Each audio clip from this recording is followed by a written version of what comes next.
आज का जो हमारा टॉपिक है salient feature of Indian constitution, या इसको हम ये भी बोल सकते हैं स्ट्रक्चर ऑफ इंडियन कॉन्स्टिट्यूशन। तो चलिए मेंस के पर्पज़ से बात कर लेते हैं हम लोग। Indian constitution is one of the most admired constitution in the world, was enacted after ransacking all the known constitutions of the world at that time। ठीक है, इसमें जो कहा गया है कि जिस समय हमारा जो संविधान बनाया जा रहा था, उस समय जो बन करके जो तैयार हुआ था, उस समय हमारा जो संविधान जो बना था वो सर्वाधिक प्रशंसनीय में से एक था। हमारा जो संविधान था सर्वाधिक प्रशंसनीय था। अब उसका जो रीज़न है, उसमें जो रीज़न दिया गया कि ransacking all the known constitutions of the world at that time. उसमें जो अच्छी जो चीज़ें थी, जैसे ऑस्ट्रेलिया के संविधान से हुआ, या यूएसए के संविधान से हुआ, या फिर आपको कनाडा हो गया, यूके हो गया, फिर जर्मनी हो गया, साउथ अफ्रीका हो गया, इन सब देशों के संविधान से कुछ न कुछ जो अच्छी चीज़ें हैं वो हम उससे रैंसेकिंग कर लिए थे, उससे हम लोग ले लिए थे और अपने संविधान में इंक्लूड कर दिए थे। तो इसीलिए जो हमारा जो संविधान है वो सर्वाधिक प्रशंसनीय और सर्वाधिक विस्तारित, मतलब एक लेंदिएस्ट, जो सर्वाधिक सबसे बड़ा लेंदिएस्ट रिटन संविधान जो बना है बन गया है। तो इसमें जो मोस्ट ऑफ द जो बातें जो ली गई हैं, जो स्ट्रक्चरल जो प्रोविजंस जो किए गए हैं, वो गवर्नमेंट ऑफ इंडिया एक्ट 1935 के एक्ट से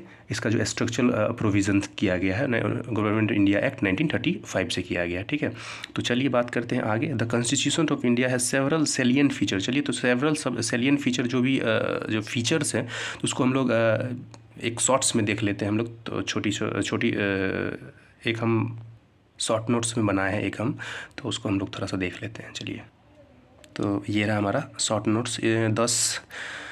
10 टॉपिक डिस्कस करा गया है, तो फीचर्स इसमें दे करके हम इसमें डिस्कस कर रहे हैं। सबसे जो पहले जो है वो लेंदिएस्ट है। इसमें जो कहा गया है कि जो हम अर्लियर डिस्कस किए हम कि लेंदिएस्ट कॉन्स्टिट्यूशन है इंडिया का, तो वो लेंदियस इसलिए है क्योंकि हमारा जो संविधान है वो उसमें जो स्टार्टिंग में 395 अनुच्छेद थे, आर्टिकल्स थे, फिर उसके बाद 22 भाग थे और 10 अनुसूचियाँ थी। अब तो 12 हो गए हैं। कुछ लोग बोलते हैं कि 8 ये भाग जो है 22 से बढ़ करके 24 या 23 कुछ लोग बोलते हैं। तो सबसे पहले लेंदिएस्ट के बारे में बात करते हैं। तो ये one constitution for centre and state, ये एक कॉन्स्टिट्यूशन इसलिए रखा गया कि कंट्राडिक्शन से बचने के लिए, clear cut demarcation between state and centre के बीच रखा गया है। तो एक धागे के बराबर दोनों के बीच एक डिफरेंस रखा गया, जिससे कि बाद में कंट्राडिक्शंस ना हो। सेकेंड जो पॉइंट है, makers didn't want to leave any ambiguities. ठीक है, इसमें जो बनाने वाले थे हमारे बाबा साहब अम्बेडकर के नेतृत्व में, तो वो नहीं चाहते कि कोई अस्पष्टता रहे कि मतलब किसके हाथ में शक्ति है या किसके हाथ में शक्ति नहीं है, या कौन क्या कर सकता है। तो पूरा क्लियर एक एम्बिग्यूटीज़ कर दिया गया, अस्पष्टता ना रहे, इसलिए जो है पूरे संविधान को एक अच्छे तरीके से लिखा गया। ठीक है, तो फिर इसमें जो अगला जो पॉइंट है वो गवर्नमेंट ऑफ इंडिया एक्ट 1935, जो इसका जो जैसे मैंने पहले भी अर्लियर डिस्कस किया है कि गवर्नमेंट ऑफ इंडिया एक्ट 1935 से हमारा जो स्ट्रक्चरल प्रोविज़न किया गया है वो 1935 के एक्ट से ही किया गया। जो अगला पॉइंट है वो seed size and diversity of country, जो बड़ा आकार है और जो डाइवर्सिटी है, सारी चीज़ों को एक बैलेंस धागे में पिरो करके एक बैलेंस किया गया है सारी चीज़ों को। ठीक है, तो ये हो गया आपको पहला पॉइंट। अब दूसरा पॉइंट पे अपन चलते हैं। वो है, दूसरा पॉइंट है आपको रिटन मतलब जो हमारा जो संविधान है वो लिखा हुआ सबसे बड़ा संविधान है। ठीक है, clearly demarcate the limits of power. इसमें जो लिख दिया गया है हमारे संविधान में, लिखा गया है कि पावर का जो डिमार्केशन किया गया है, क्लियरली जो डिस्ट्रीब्यूशंस या डिमार्केशन जो एक ही बोल सकते हैं। ठीक है, तो ये हो गया mixture of flexible and rigidity. अब फ्लेक्सिबल बोल सकते हैं, जैसे फ्लेक्सिबल आपको 2 में भाग 2 में देख सकते हैं, 3 में देख सकते हैं, 4 में देख सकते हैं। 2 में आप देख सकते हैं नागरिकता से रिलेटेड है आपको कि नागरिकता आपको किसको देना है, किसको नहीं देना है, या फिर एक आप बात कर सकते हैं जो राज्यों के पुनर्गठन से संबंधित आप बात कर सकते हैं। ठीक है, फिर उसके बाद जो है आप आर्टिकल 368, ये जो अमेंडमेंट से रिलेटेड है, इसमें रिजिडिटी आप देख सकते हैं। रिजिडिटी का कहने का सेंस है कि एक बार आप अमेंड कर दिए गए तो आपको उसको फॉलो करना ही होगा एनी हाउ। ठीक है, तो अब फिर नेक्स्ट जो पॉइंट है स्टेट रेटिफिकेशंस प्लस पार्लियामेंट्री। ठीक है, फिर अगला पॉइंट जो पॉइंट है 75 ईयर्स और 105 अमेंडमेंट्स। अभी तक जो 75 साल में हमारा 105 अमेंडमेंट किया जा चुका है हमारे संविधान संशोधन। आप जैसा कि आप जानते हैं कि कोई भी संविधान जो बनता है या फिर कोई भी पर्सन या कोई भी चीज़ ये होता है परफेक्टली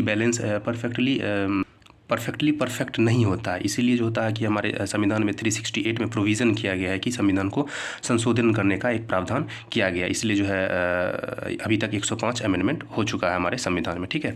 तो फिर हम अपन लोग बात करते हैं क्वासी फेडरल के बारे में। जो एक जो साइंटिस्ट एक विद्वान थे केसी वेरे, जो क्वासी फेडरल एक टर्म लेकर के आए। क्वासी फेडरल का मतलब हुआ कि strict separation of power and balance with a strong centre. कहने का मतलब है कि स्ट्रिक्ट सेपरेशन मतलब पावर का जो सेपरेशन और बैलेंस जो किया गया है एक स्ट्रॉन्ग सेंटर के साथ किया गया, ठीक है, केंद्र के साथ किया गया। तो अब क्यों किया गया? टू प्रिवेंट रीजनलिज्म, जैसे कि रीजनलिज्म को बढ़ावा ना देने के लिए, उसको रोकने के लिए, ठीक है। टू प्रिवेंट इमरजेंसी को रोकने के लिए, और जो टू प्रिवेंट सेकरसिनिस्ट एक्टिविटीज़ का मतलब हो गया कि आपको जो गलत गतिविधि जो करते रहते हैं देश के रिलेटेड एकता अखंडता को तोड़ने का जो काम करते हैं, वही हो गया टू प्रिवेंट सेकरसिनिस्ट एक्टिविटीज़। अलगाववादी आप बोल सकते हैं इसको, ठीक है।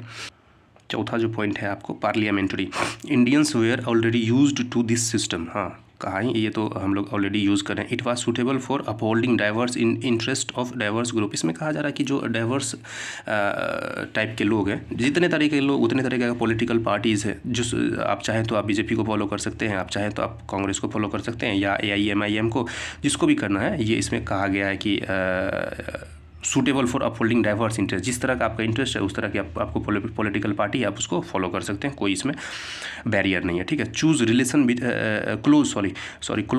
Between executive and legislature. जो हमारा जो एग्जीक्यूटिव बॉडीज़ है और जो लेजिस्लेटिव सिस्टम, उसके बीच एक क्लोज रिलेशनशिप बना हुआ, ठीक है, पार्लियामेंट्री में। अब जो अगला पॉइंट है वो आपको सिंगल सिटीजनशिप इंडिया में जो आप जानते हैं कि सिंगल सिटीजनशिप है। यूएसओ में डुअल सिटीजनशिप है। डुअल सिटीजनशिप का मतलब ये नहीं है कि आपको दूसरे देश का आप नागरिकता ले लिए तो आप एक अमेरिकन हो गए, या फिर आप इंडियन या जो पाकिस्तानी हो गए, तो ऐसा नहीं है। उसका मतलब एक हुआ एक स्टेट के लिए हुआ, एक आपको सेंटर के लिए। और डुअल सिटीजनशिप का मतलब ये हुआ। सिंगल सिटीजनशिप, यहाँ पर हम इंडिया के बारे में बात कर रहे हैं। तो टू क्रिएट, ठीक है, to create collective identity, foster unity and harmony, ठीक है। जो हमारा जो एक जो प्रस्तावना में जो हमारा जो बात किया जाता है कि हम भारत के लोग, इसमें जो बात किया जाता है कि हम भारत के लोग, ये कलेक्टिव आइडेंटिटी है। हमारी जो कलेक्टिव आइडेंटिटी क्या है? हम भारत के लोग, ठीक है। ऐसा नहीं कि हम बिहार के लोग, या हम तमिलनाडु के लोग, हम कर्नाटका के लोग, ऐसा नहीं है। सिर्फ हम बात करते हैं हम भारत के लोग, ठीक है। फोस्टर यूनिटी और हारमोनी।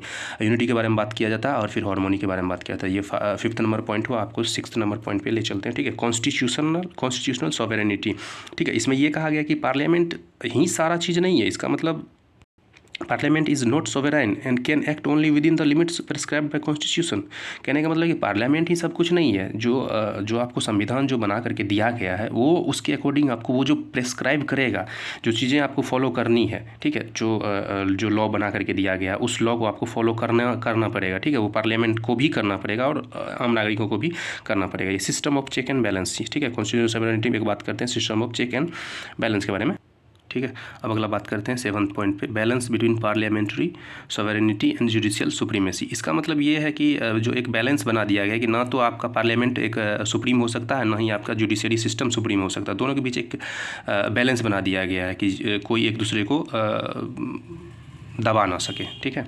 अब बात करते हैं अपन 8वें पॉइंट पे, अमेंडमेंट के बारे में बात करते हैं। आर्टिकल 368 में, एज अर्लियर हमने डिस्कस करा है कि आर्टिकल 368 में मेंशन है अमेंडमेंट, ठीक है। तो अमेंडमेंट क्यों करा जाता है? Making of modification to the nation's fundamental laws and supreme law, ठीक है। तो मॉडिफिकेशन करने के लिए, जैसे कि हम अर्लियर बात किए कि कोई भी चीज़ परफेक्ट नहीं होता, तो इसलिए हमारा संविधान भी परफेक्ट नहीं है। तो उसमें अमेंडमेंट करने के लिए, जो संशोधन करने के लिए हमारा जो एक आर्टिकल 368 में प्रोविज़न किया गया है, तो अमेंडमेंट आप कर सकते हैं। आपको जाना पड़ेगा लोकसभा, राज्यसभा, फिर उसके बाद राष्ट्रपति का सिग्नेचर भी चाहिए, फिर उसके बाद वो लॉ बन जाएगा। अब बात करते हैं 9वां point, judicial review. Indian judiciary made independent of the legislator and executive body. इसमें कहा गया कि जो लेजिस्लेटिव बॉडी है और जो एग्जीक्यूटिव बॉडी है, हमारा जो जुडिशरी सिस्टम है, वो लेजिस्लेटिव बॉडीज़ और एग्जीक्यूटिव बॉडीज़ से अलग हट करके, इसका उस पर कोई प्रभाव नहीं है, ना ही लेजिस्लेटिव का प्रभाव है, ना एग्जीक्यूटिव का प्रभाव हमारे जुडिशरी सिस्टम पे। अब अपन लोग बात करते हैं इमरजेंसी प्रोविजंस के बारे में। तो इमरजेंसी प्रोविजन, जैसा कि आप जानते हैं कि आर्टिकल 352, 356 और 360 में जो एज मेंशन किया हुआ है। 352 में तो आप जानते ही हैं कि नेशनल इमरजेंसी है, फिर 356 में गवर्नर रूल है और फिर 360 में फाइनेंशियल इमरजेंसी है। ये कब लगाया जाता है, कब लागू किया जाता है? किसी स्टेट पे, किसी कंट्री पे या किसी बैंक पे। तो इसमें जो बात करता है, to deal with those challenges that pose a threat to the country's security and unity. इसमें तब लगाया जाता है जब कंट्री पे एक आपात की स्थिति आ जाती है, सिक्योरिटी कंसर्न हो या यूनिटी कंसर्न हो। तो इस तरह की जो इमरजेंसी जब आता है तो फिर राष्ट्रपति, महामहिम राष्ट्रपति महोदय इस तरह के इमरजेंसी लगाने के वाहक होते हैं। ठीक है, थैंक यू।